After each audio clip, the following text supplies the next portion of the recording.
Sempre que uma discussão sobre jogos começa, muitas coisas são comentadas. Algumas delas são bem importantes, outras já nem tanto. Mas, independente do quão importante a discussão possa ser, escutar e ver outras pessoas comentando sobre jogos e coisas relacionadas a eles é muito bom, já que assim você consegue entender e perceber pontos de vista diferentes sobre uma coisa, ou até perceber outras coisas que você não tinha prestado atenção que outra pessoa comentou. Mas quando você pensa em discussões sobre videogames, qual a primeira coisa que vem à sua mente?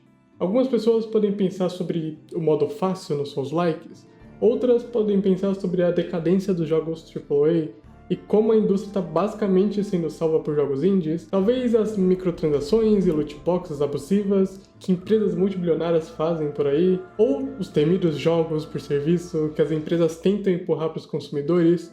Mas dentre todas as discussões e questões importantes sobre a indústria de jogos, existe uma coisa que não pode ser deixada de lado, uma discussão que é a mais importante dentre todas as outras. E sim, eu tô falando delas mesmo. Eu tô falando das paredes invisíveis nos jogos. E a cada tempo que passa e a evolução na hora de criação de um videogame, cada vez mais, jogos com paredes invisíveis não deveriam existir. As paredes invisíveis normalmente são usadas como forma de impedir o jogador de sair da área planejada do jogo, seja em um mundo aberto, impedindo que o jogador saia de uma cidade, por exemplo, ou de uma área fechada no caso de jogos mais lineares.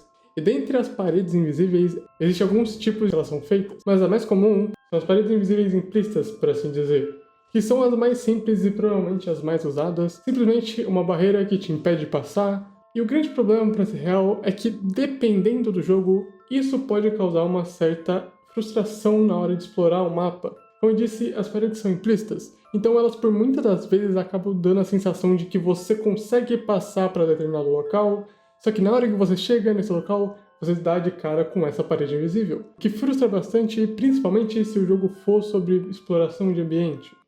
Existe também esse mesmo tipo de parede invisível, só que pelo menos os designers deixam na sua cara que você não consegue ir para aquele lugar. Seja uma parede invisível que no fundo é um penhasco, você dá de cara com a parede invisível, mas você já tinha uma noção que talvez não daria para passar porque tinha um penhasco do outro lado. O que não é bom, mas definitivamente é bem melhor do que confundir o jogador fazendo ele pensar que tem algo para explorar e quando chega não consegue passar.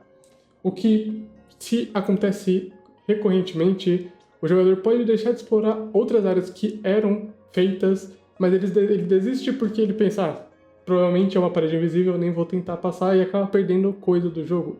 Agora, se tem um tipo de parede invisível que consegue ser tão ruim quanto, e às vezes até pior, que as paredes invisíveis implícitas, são as knee-high barriers, ou basicamente aqueles obstáculos que são acima do joelho na tradução mais direta, como placas de polícia, cercas e coisas desse tipo. Esse tipo de parede invisível, que não é tão invisível assim, mas no final das contas é a mesma coisa, basicamente é aqueles obstáculos que você olha, você sabe o que o seu personagem consegue fazer durante todo o jogo e você fala, eu facilmente conseguiria pular para atravessar.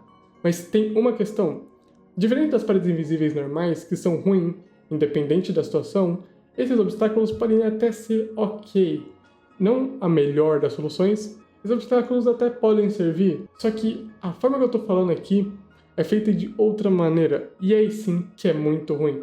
E como eu disse anteriormente, tão ruim quanto as paredes invisíveis implícitas. A maneira é, quando uma dessas barreiras te impede de passar por uma área que você tem que passar, você sabe que você tem que chegar lá para chegar no seu objetivo, só que tem uma barreira dessas te impedindo. E isso impacta muito, principalmente quando você está falando de game e level design. Afinal, toda a importância do game design e do level design é preparar e programar para que a experiência do jogador seja boa, já que uma das coisas mais importantes de um bom game design é uma boa comunicação. E quando você, por exemplo, no caso das paredes implícitas, comunica que daquele outro lado possui uma passagem, e quando o jogador chega perto e tem uma parede que impede ele de passar, é querendo ou não um game design ruim. Não necessariamente todo jogo vai ter um game design e um level design ruim, mas nesse quesito o jogo pode acabar sendo ruim. Voltando um pouco para falar sobre as knee-high barriers, acho que o maior problema quando se usa esse tipo de barreira é, como eu disse antes, não para te impedir de passar para o fim do mapa, mas sim quando é usado para te fazer passar por outra área, ou fazer um puzzle de maneira muito forçada. Para exemplificar, digamos que você tenha que entrar em um galpão, só que quando você se aproxima, você vê uma dessas barreiras, que você claramente consegue pular. Mas o jogo te obriga a dar uma volta gigantesca só para você passar por uma área inteira, ou te obriga a fazer um puzzle completamente desnecessário para aí sim você finalmente conseguir entrar na área. E aí, realmente essas barreiras são horríveis. Porque é basicamente uma escolha que te força, não de uma maneira natural, mas você sente que era só eu pular, mas o jogo te obriga a dar toda uma volta só para explorar uma área que os desenvolvedores fizeram. Por isso que eu disse, usar dessa forma é tão ruim quanto usar as paredes simplistas, porque dá a mesma sensação de uma liberdade, mesmo quando você não tem. Muitos jogos usam das paredes invisíveis para impedir o jogador de acessar uma área, ou chegar no final do mapa. Mas muitos jogos utilizam outras maneiras para fazerem isso, usando barreiras naturais, por exemplo, para dar um contexto do porquê não é possível chegar em determinada área ou atravessar. E as barreiras naturais, como o nome diz, são barreiras utilizando o próprio ambiente e a natureza para te impedir de uma maneira mais suave, sem colocar uma parede invisível na sua cara. Normalmente as barreiras naturais mais usadas são montanhas gigantes que são impossíveis de escalar, ou o jogo passa em uma ilha e o mar te impede de passar para outras áreas, dando até um pouco mais de imersão talvez para o jogador. Além dessa maneira, utilizando a natureza, muitos jogos fazem isso de formas criativas e inteligentes, que combinam com o jogo, seja na narrativa, estética ou outras formas. E essa é a forma mais abrangente de fazer isso, provavelmente. Às vezes pode ser até usando uma barreira natural, mas de uma maneira que só aquele jogo faz. Às vezes é algo que faz sentido para a narrativa do jogo. Usar essas maneiras mais naturais e criativas não é só um jeito mais interessante, mas também mostra que o game design é importante e que você se importa com a qualidade do seu jogo até no mais simples detalhe. Voltando a falar um pouco mais sobre as knee-high barrier, tem um jogo que usa elas, mas também faz de uma forma bem criativa e até satirizando um pouco a questão das paredes invisíveis. E que jogo é, se não ele? Simpsons The Game. Em uma das fases nesse jogo dos Simpsons, existe uma barreira policial que impede o jogador de passar. E como eu disse, ela até satiriza um pouco sobre paredes invisíveis. Quando você se aproxima dela, um personagem tem uma fala que avisa que você chegou a uma parede invisível. Isso é interessante porque, usando uma solução que pode ser ok, ou dependendo da situação até ruim, aqui é feito de um jeito bem mais cômico, o que combina muito com ser um jogo dos Simpsons. O que mostra que às vezes usar algo simples como uma barreira de polícia, ou outras coisas que muitos jogos usam, mas usar de maneira um pouco diferente e mais criativa, funciona muito bem. Mostrando que quando os desenvolvedores pensam no jogo com cuidado e carinho, algo como uma parede invisível não existe no jogo. Existem muitos problemas envolvendo o game design de um jogo quando se fala sobre as paredes invisíveis, e como isso pode gerar problema em relação à gameplay, mas isso também acontece na narrativa de um jogo. Normalmente, quando o problema entra na narrativa, acaba por ser uma barreira que impede um personagem que na lore do jogo é extremamente poderoso ou tem algum tipo de habilidade que passaria por essa barreira facilmente. Isso, além de na história não fazer sentido, acaba que pode quebrar um pouco da imersão do jogo. Imagina o Homem-Aranha, por exemplo, não conseguindo passar por uma parede invisível onde ele só precisaria usar a teia para passar, apenas porque o game design do jogo fez um outro caminho para você seguir. Faz com que você fique minimamente frustrado, pensando que claramente daria para passar. Também pode acontecer de outra maneira.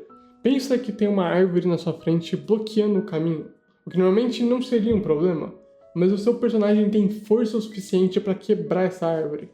Acaba que causa a mesma sensação.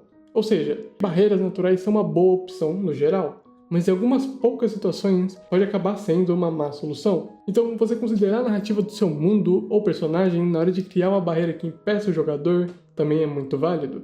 Então sim, no geral, barreiras naturais são uma ótima opção, mas assim como um jogo não é só gameplay, mas tem vários outros quesitos, e aí você decide qual que é o mais importante, na hora de achar uma solução para paredes invisíveis, outras partes do jogo também entram em cena. A narrativa às vezes não impacta tanto, mas em alguns casos sim. E se tem um jogo que faz isso de uma maneira bem legal, que combina muito com a narrativa é Alan Wake 2.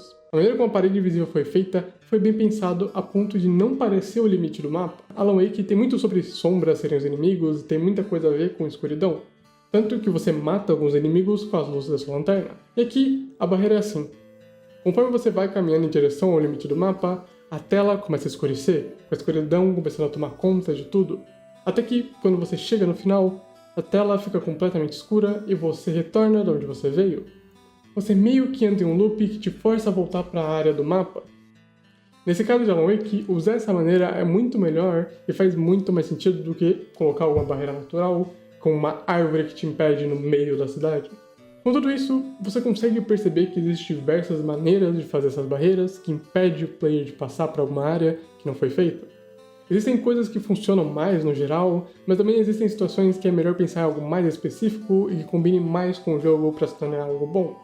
Então, é por isso que jogos com paredes invisíveis não deveriam existir.